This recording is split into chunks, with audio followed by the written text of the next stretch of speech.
Hello बच्चों, आप सभी का एक बार फिर से स्वागत है शगुन ऑनलाइन स्टडी चैनल में।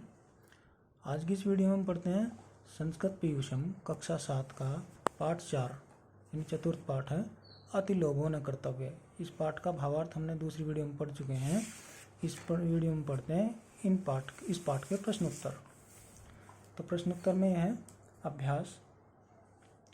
पहला प्रश्न है उच्चारणम कुरुते पुस्तिकाम च लिखत। उच्चारण करके पुस्तिका में लिखिए। उच्चारण करना मतलब बोलना है, बोलने को पुस्तिका में लिखना है, कॉपी में लिखना है। कश्चित स्वस्तु मुनिनेवम इत्युक्त्वा साधुक्तम समास्वितम शोकेनोच्च तत्रैवांतरित है। तो ये इनके उच्चारण है, ऐसे इनको बोलना है, बस और कुछ नहीं करना है इसका। दूसरा प्रश्न है पूर्ण वाक्य उत्तर। पूरे वाक्य में उत्तर दो। मायादास है कै आसित। पहला प्रश्न है दूसरे का पहला खंड है मायादास है कै आसित। मायादास कौन था? मायादास कौन था? मायादास एक राजा था। तो बोलेंगे मायादास है नृपय आसित। मायादास एक राजा था।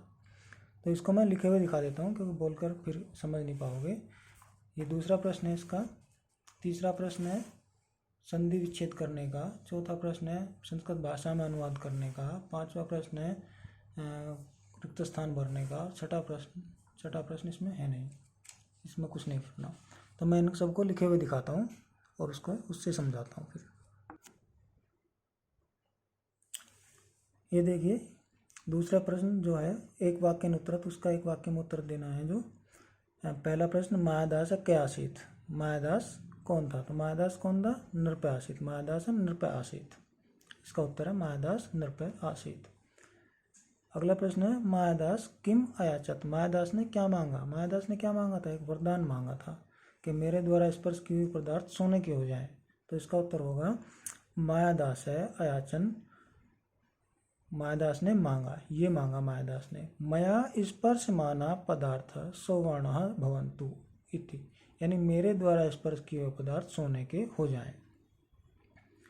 अगला प्रश्न गैखंड अभीष्ट वरम वरै इति कै कम प्रति अवदत्। अभीष्ट वर मांग लो, ये किससे कहा था? तो ये किसने कहा था? ये मुनि ने कहा था। तो अभीष्ट मुनि ने किससे कहा था? राजा से। अभीष्ट वरम वरै इति मुनि अवदत्। ये मुनि बोला। किससे बोला था? राजा से। तो इसका पूरा उत्तर होगा अभीष्ट वरम वरै इति मुनि राजाम नृपय प्रति अवदत्। राजा के प्रति बोले थे। मुनि राजा के प्रति बोले थे। अगला प्रश्न हंत कुमारी स्वर्ण प्रतिमा संजात है इतम वाक्यम कै अवदत्। ये वाक्य किसने बोला था? हाय राजकुमारी सोने की प्रतिमा हो गई। ये वाक्य बोला था मायादास राजा ने। हंत कुमारी स्वर्ण प्रतिमा संजाता इदम वाक्यम मायादास अवदत्। ये वाक्य मायादास ने बोला था। किम दुखस्य कारणम। दुख का क्या कारण है? तो दुख का कारण होता है लोभ। तो इसका उत्तर है लोभा दुखस्य कारणम। लोभ दुख का कारण होता है। तो ये प्रश्न तो कंप्लीट हो गया। तीसरा प्रश्न देखते हैं।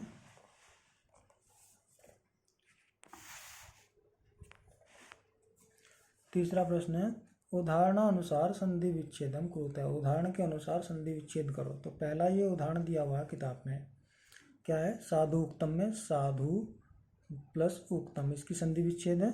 और इसमें बताया पूर्व पद से अंतिम वर्ण, यानी पूर्व पद का अंतिम वर्ण कौन सा है। देखो जैसे पूर्व पद, ये पूर्व पद बोला जाता है, ये अंतिम पद बोला जाता है।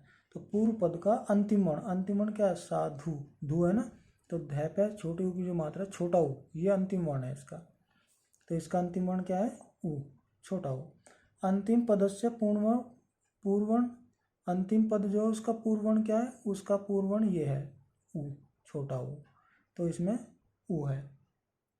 अब इन दोनों को मिलाकर क्या बनता है? द्वयो योगेन संधि युक्तम वर्ण है। दोनों के योग से संधि जो बनी है वो क्या बनी है? ये बना है बड़ा ऊ, यानी छोटा ऊ और छोटा ऊ दोनों जगह मिलकर बड़ा ऊ हो गया।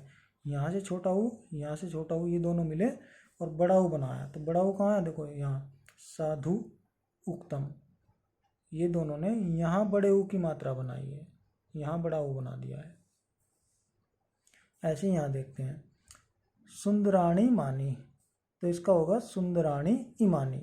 सुंदराणी छोटी ई यहाँ, तो पहले पद का अंतिम वर्ण छोटी ई और अंतिम पद का पूर्व पद यानी पहला पद छोटी ई, दोनों मिलकर क्या बनते हैं, बड़ी ई बनता है। तो बड़ी ई कैसे बना, सुंदराणी मानी।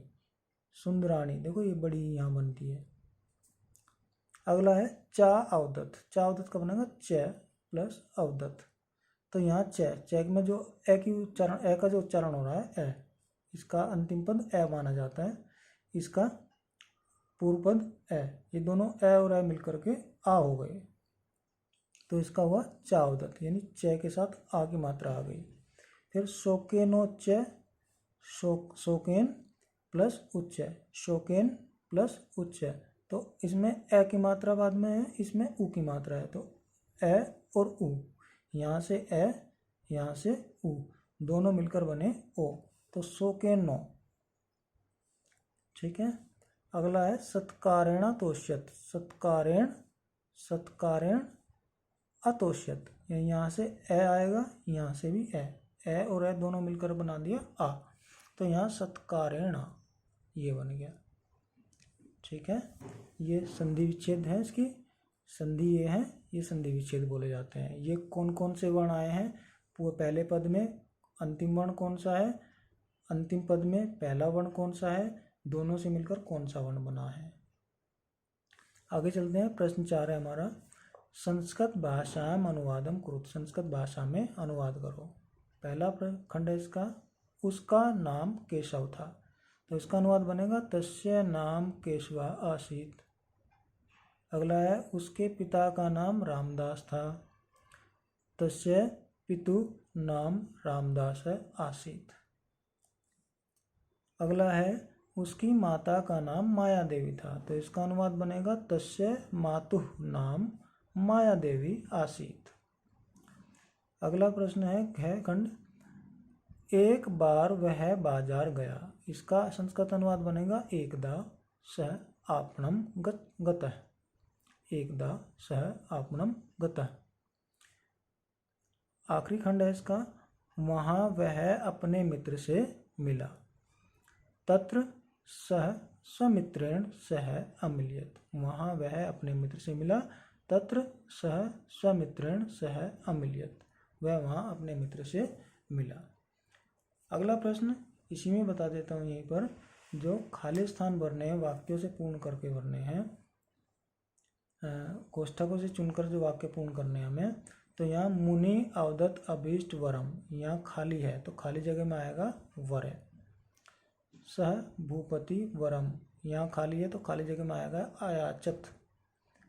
तेन स्पष्टानि वस्तुनि सदैव एव सौवर्णानि, यहाँ आएगा जातानि। तेन स्पष्टा मंजरी स्वर्णमयी, यहाँ आएगा जाता। मायादास उद्यानम जलम, ये खाली जगह है इसमें लिखी हुई, तो यहाँ आएगा मायादास उद्यानम जलम आनियत। मायादास उद्यान से जल ले आया, आनियत।